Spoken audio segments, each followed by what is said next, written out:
School bullies, when did you go too far? It started in ninth grade. There was this kid, Mark. Skinny, awkward, walked like his backpack weighed more than he did. He wore the same faded hoodie almost every day and smelled faintly of pencil shavings. Easy target. He didn't fight back, just sort of absorbed whatever crap people threw at him, which of course made it worse. At first, it was dumb stuff. Knocking his books out of his hands, mimicking his voice when he answered questions, writing virgin on the chalkboard before he came into class. Everyone laughed. Teachers gave us the usual half-hearted warnings. Nothing stuck. But then, it escalated. One day after gym, someone, yeah, me, stuffed his clothes into the toilet. He had to wear his sweaty gym uniform the rest of the day. The look on his face when he walked into history class like that, cheeks burning, eyes glassy. It wasn't funny, not really, but everyone was laughing, so I laughed too. And then came the incident. It was a Friday, right before winter break. Our school had this tradition where kids decorated classroom doors with wrapping paper and glitter, that kind of thing. Mark had spent all week on his group's door, like actually caring about it, cutting out snowflakes by hand, taping little origami stars across the frame. So, of course, I thought it'd be hilarious to remodel.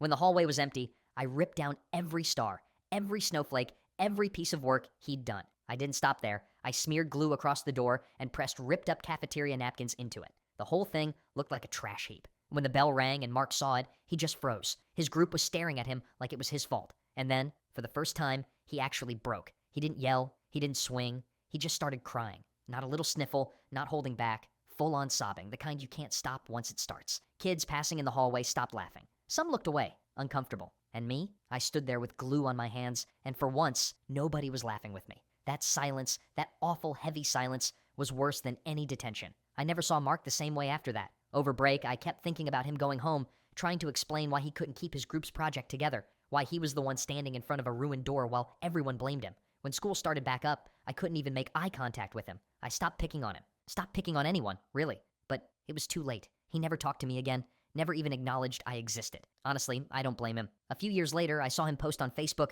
Turns out he's studying architecture. The same kid I mocked for spending too much time folding paper stars is out there designing buildings. I'm glad he focused his energy on that instead of doing the unthinkable.